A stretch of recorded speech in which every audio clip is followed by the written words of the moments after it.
Greetings, everyone. So nice to see you.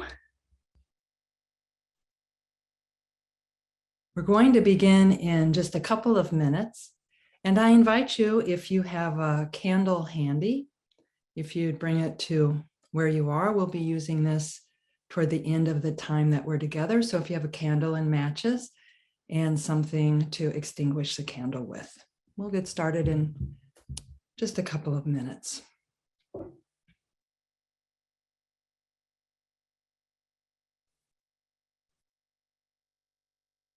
Well, happy winter solstice. It's so nice to be with you all on this special day. The winter solstice officially took place this morning at 7:58 Pacific time. Each year on the summer solstice in June, it's always a little bittersweet for me because I know that the days will start to get shorter. And it's a reminder that the lightness of summer won't last forever. But then there's the winter solstice, and I'm inspired and thrilled that the light will return and the days will get longer and longer. I know some other people who feel this way too. And for some people, winter is a challenge for them because of a disorder called seasonal affective disorder, or SAD. And this is a real thing. It's a real condition. It can be treated with light therapy and stress management, surrounding yourself with others and positive experiences. But for me, I don't think that's the challenge for me. I think I've just been conditioned to think this way about the winter, to favor spring and summer over fall and winter. However, there is value in every season. The Rosicrucian teachings encourage us to celebrate every season. It's why we celebrate the solstices and the equinoxes and the special conditions and opportunities that each season brings to us. There are lessons in the monographs that remind us of the importance of living in harmony with natural cycles. And at Rosicrucian Park, for example, we plant our plants the week before the full moon, which according to the monographs and this is the natural cycle where that affects the water table in a way that's most beneficial to the plants. And so there are many ways that we can apply the Rosicrucian teachings, understanding natural laws so that we can live in harmony with them. And again, one very valuable way to do that is to embrace the season that we're entering, to embrace the transition that takes place from fall to winter. And there are a lot of things that we can enjoy about winter. Now you might be thinking, sure, you're in California. How tough can winters be there? But I have lived in cold weather places before, and I really value the change of seasons. And even if I see some of our members in the Caribbean, you have a change of seasons too. It may not bring snow, but there are definitely changes of seasons for all of us. One way that we can take advantage of winter is to enjoy things that we don't take time for at other times of the year when we're more active and busy. We can slow down to try something new. So I invite you to think for a moment about something new that you've been wanting to try or to learn. And perhaps this will be the season that you jump in and do it.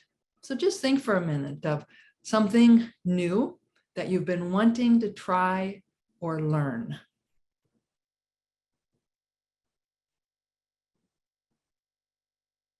And I invite you, if you like, to post this in the chat.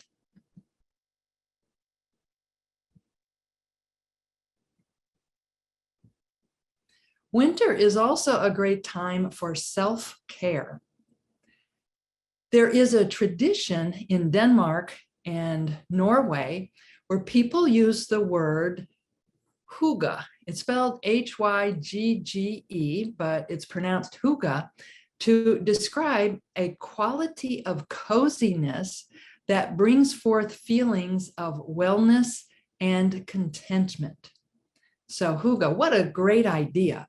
And especially if you're in a place like Denmark, I looked up when their sunrise and sunset took place today. Their sleepy sun rose at 8:37 this morning, and the sun set at 3:30 this afternoon. So they have very short days today, as I know some of you do as well, who live really far north. So again, hygge it describes a quality of coziness that brings forth feelings of wellness and contentment. And this might include eating hearty seasonal food. Are there any foods that you especially enjoy in the winter? And we're still entering some of the things that we're going to take on this winter, but you can also enter in the chat. Are there any foods that you especially enjoy in the winter? I used to be a long distance runner, and in the summer, there would be care stations that would have water available and this energy, they called it goo, and it was goo. It says you'd like squeeze it into your mouth and it had energy, whatever it was in it, but it would give you energy during your run, and there'd be gummy bear energies. But in the winter, they served peppermint hot chocolate. It's really the only reason I kept running in the winter, because it was so wonderful to be out in the cold weather, and then you run to the next aid station and there would be peppermint hot chocolate, and they would serve lentil soup and hot pumpkin pie. I always think of that as a nice wintry comfort food. So share any hot drinks or hearty seasonal food that you like to enjoy in winter. Something else that we can do to enjoy the winter is to find a place in the sunshine where we can soak up the rays of the sun each day, even if it's just for a few minutes. And in my experience, if you have a dog or a cat, they are way ahead of us on this. They hog the sunny spots and just sprawl themselves out in a sunny place by a window. So if you have a dog or a cat, you know what I mean. This is hygge. This is that coziness that you feel with the sun shining on you in the winter. We can wear warm, cozy socks. Or one of my favorite things to do in the winter is to take my robe out of the dryer and put it on while it's still warm. I love to do that. So now in the chat, if you would please share, what are some things that make you feel cozy in the winter? What makes hygge for you?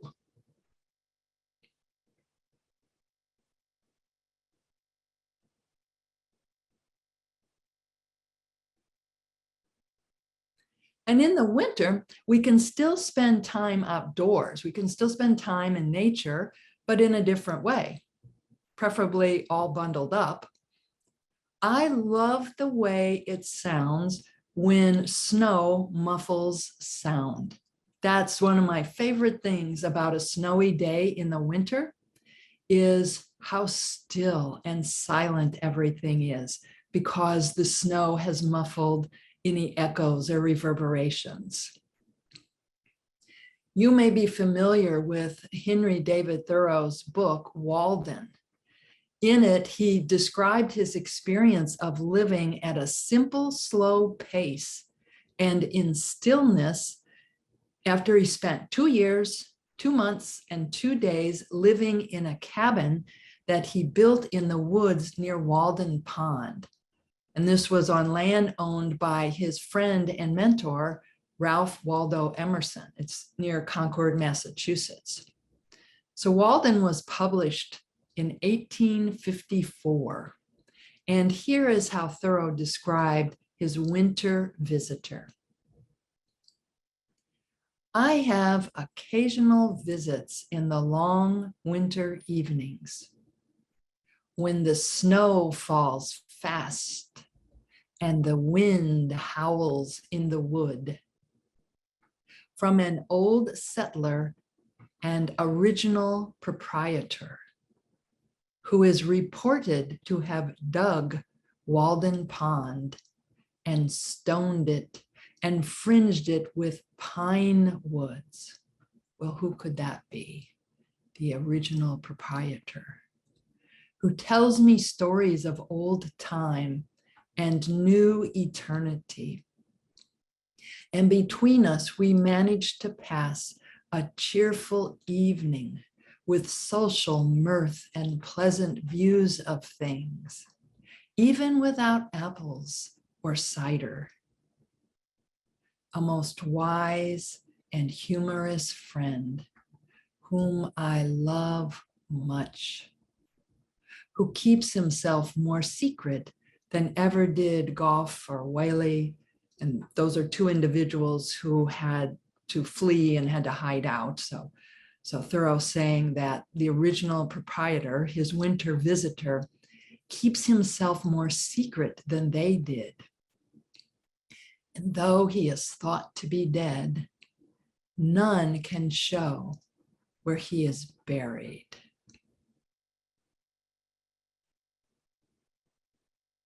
We all have an opportunity in winter to slow down and go within. Recent evidence has shown that Stone Age Neanderthals may have lived inside caves in a state of suspended animation with slowed metabolism for months, a type of hibernation.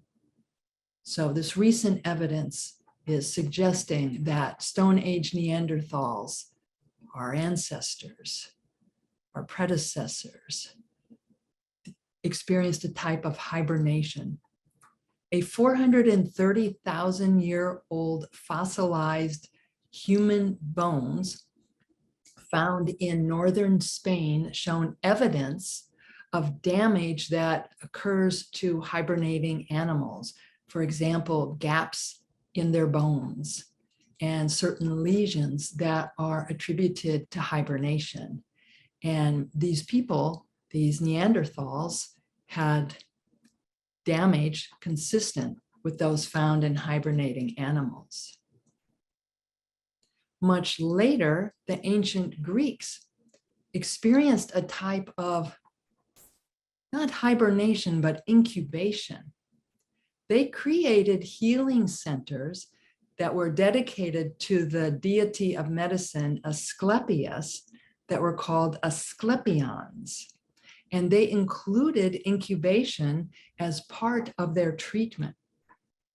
The patient would go into a deep trance-like state, a deep sleep as part of their healing, during which they attuned with the divine. And the divine would then either heal them during this incubation or would tell them what they needed to do after they came out of the trance-like state. It involved an ancient ritual, and the purpose was to seek a cure, advice, or an oracle in the form of dreams believed to come from a divine source. Our monographs suggest something similar when we are told that we can ask our subconscious to reveal something to us while we sleep. The technique is that right before we fall asleep, when we're in the borderline state, we say to our subconscious, reveal to me, and then whatever it is that we're instructing the subconscious to reveal to us. In winter, we can also take time for longer meditations. We can move more slowly. So let's take time to enjoy this season, winter, and consider what gifts it can bring to us. Please join me in a meditation. Sit in whatever way is most comfortable for you.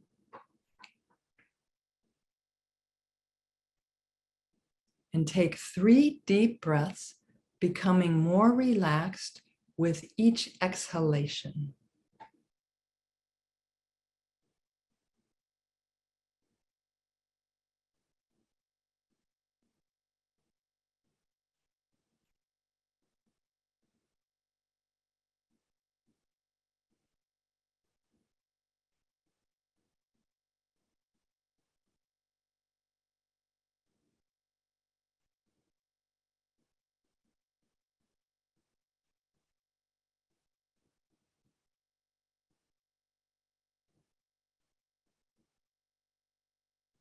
The Rosicrucian monographs present many techniques that help us to go deeper in our meditation. There are many things we can do that stimulate the autonomic nervous system, that lets the autonomic nervous system know that everything is okay.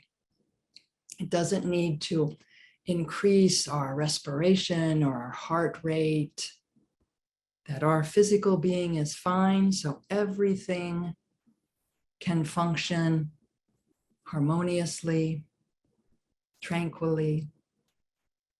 One thing we can do is to tug on our earlobes. So do that now. Just grab your earlobes and pull them down a few times. The vagus nerve, this very long nerve that goes from by our brain down to the abdomen, has a side path, so it gives us like a little handle. We can stimulate the vagus nerve by tugging on our earlobes. And this helps to harmonize the autonomic nervous system. Something else that we can do for that same goal is to focus on our breath for a few minutes. So we'll do that now. Just breathe normally. You can do this with your eyes closed or open. Feel the air going in and out of your nostrils. If your mind wanders, just gently bring your mind back to the air going in and out of your nostrils. And we'll do that for a couple of minutes.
Now focus your attention on a tiny vibrating cell in your left big toe. Feel the energy vibrating there.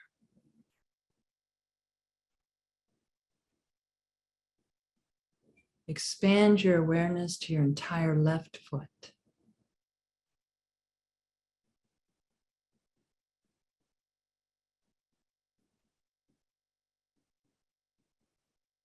Now feel the energy vibrating in a tiny cell in your right big toe.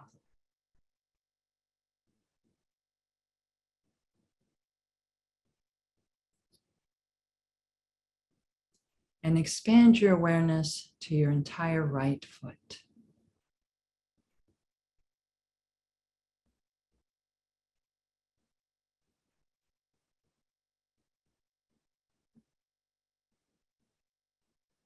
Now your left lower leg.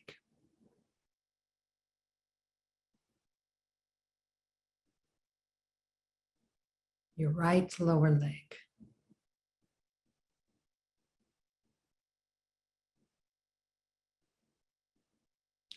Your left upper leg.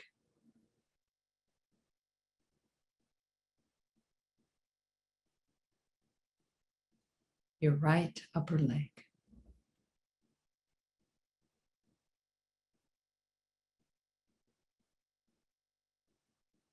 Your hips.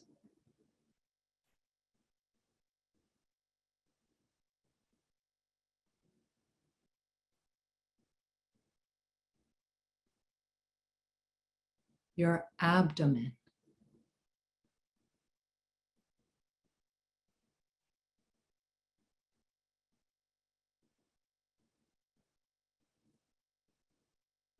Your chest.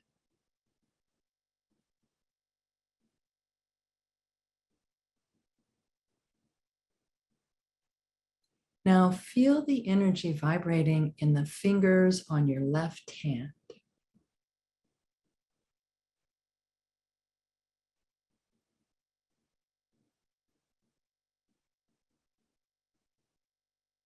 Expand your awareness to your entire left hand.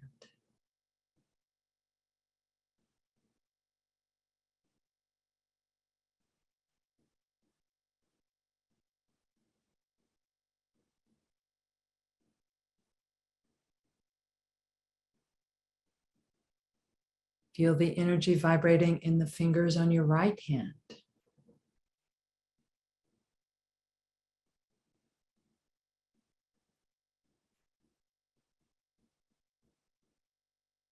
And expand your awareness to your entire right hand.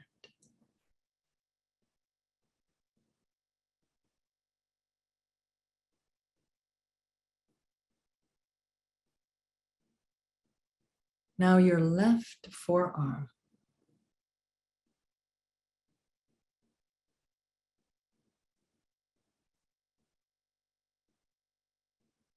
Your right forearm.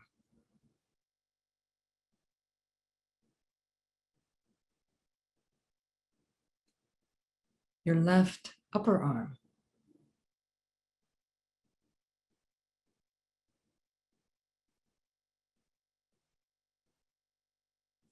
Your right upper arm.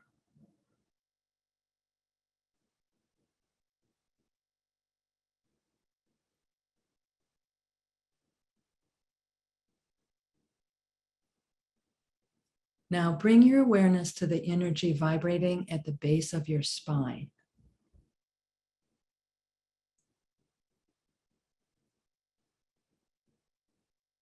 As you draw your awareness up your spine, be aware of the energy in your lower back,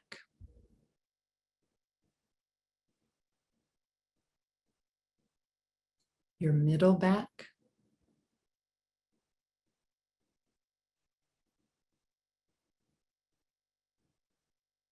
your upper back,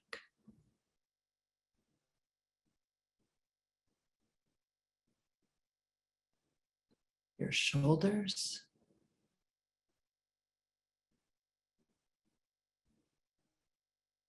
your neck,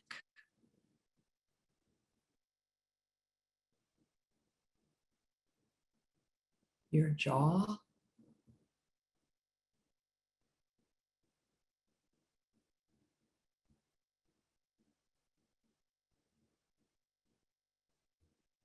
your mouth,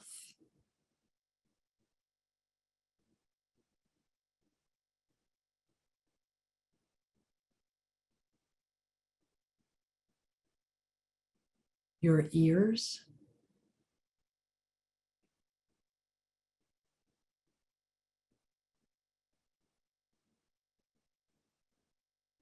your nose,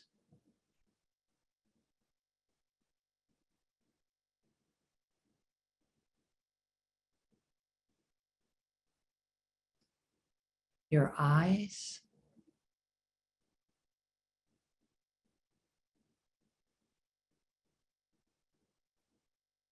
your forehead,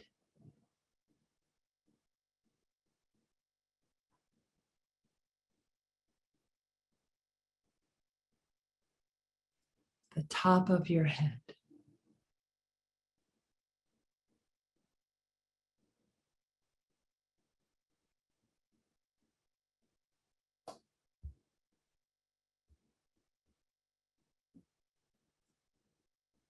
Now take your candle and a way to light it, if you have a candle, and light the candle.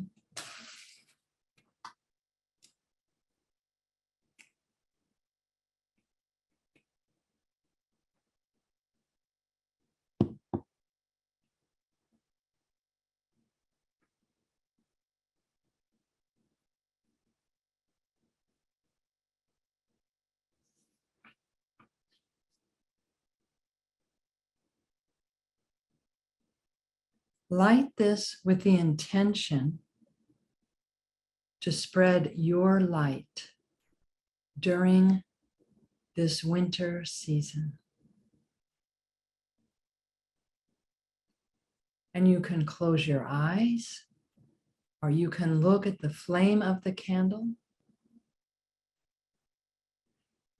and just contemplate this for the next few minutes with the intention to spread your light.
This flame, this stillness, is the ever-burning light that dwells within you always.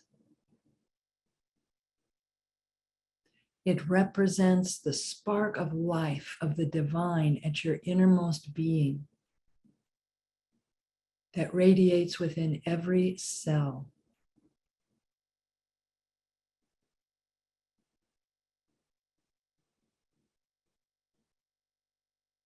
Now feel within your own heart center this flame.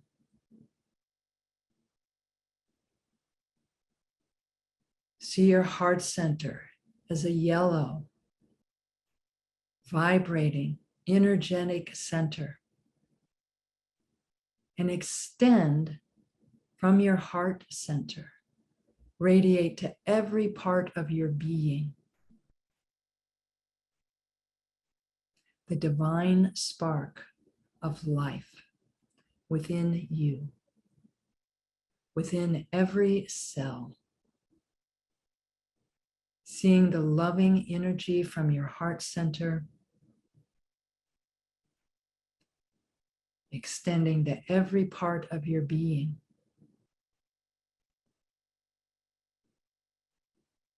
And beyond your physical being.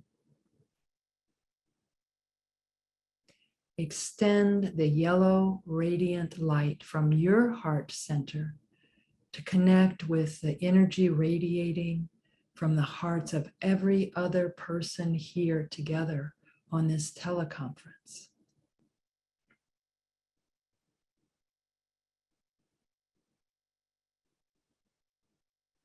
Radiating into our communities, our countries, and the world.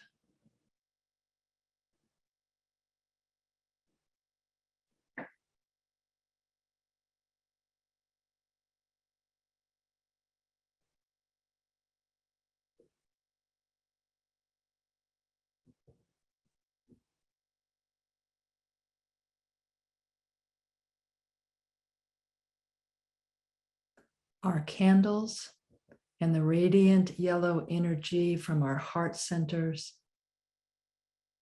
are a map around the world with all these flames flickering, extending love into our communities, into our countries, into the world.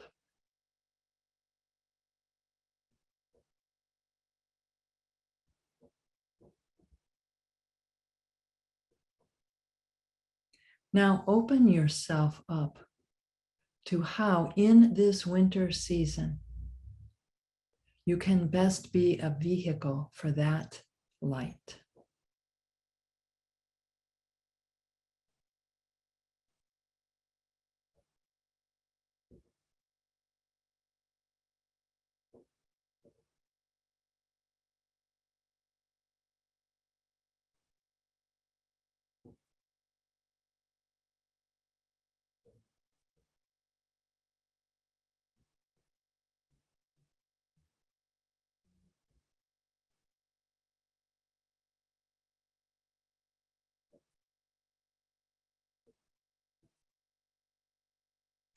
With each of us, with the intention to spread our light in the world,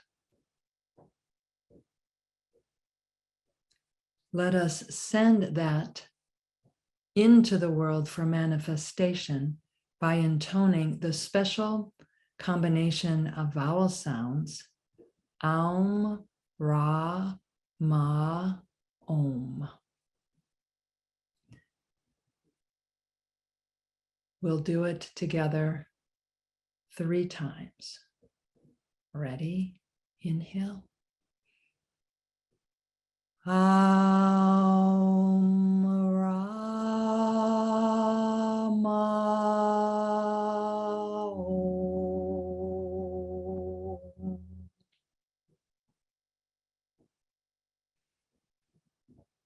Aum, Ra, Ma, Om.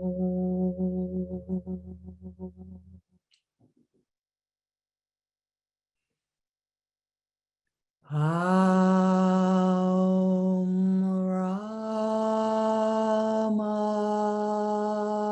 Om.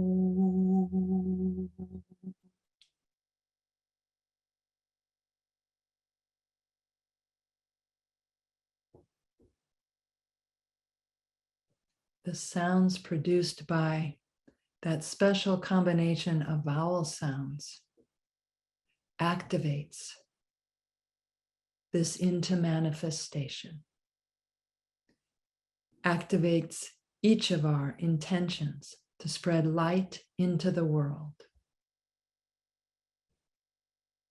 with our thoughts, our words, and our deeds.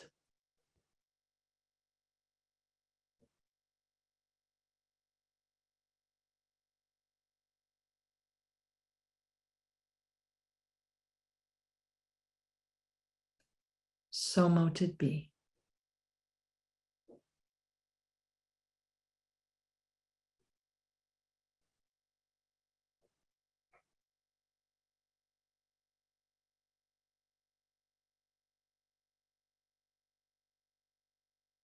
Now, in a moment, we will extinguish our candles. And as we do, we will feel that ever-present flame in our hearts. This winter, we can take time to tend to that spark, to commune with it within our hearts, to remember that it's always burning.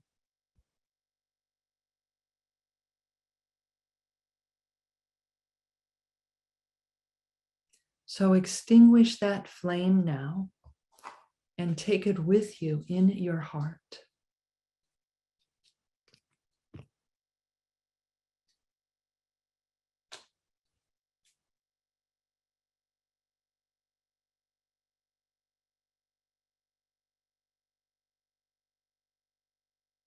So mote it be.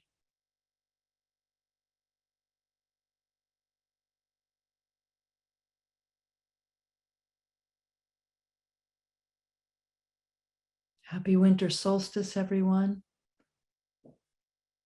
All the blessings of this season to you. There are so many. Thank you all so much, and peace profound.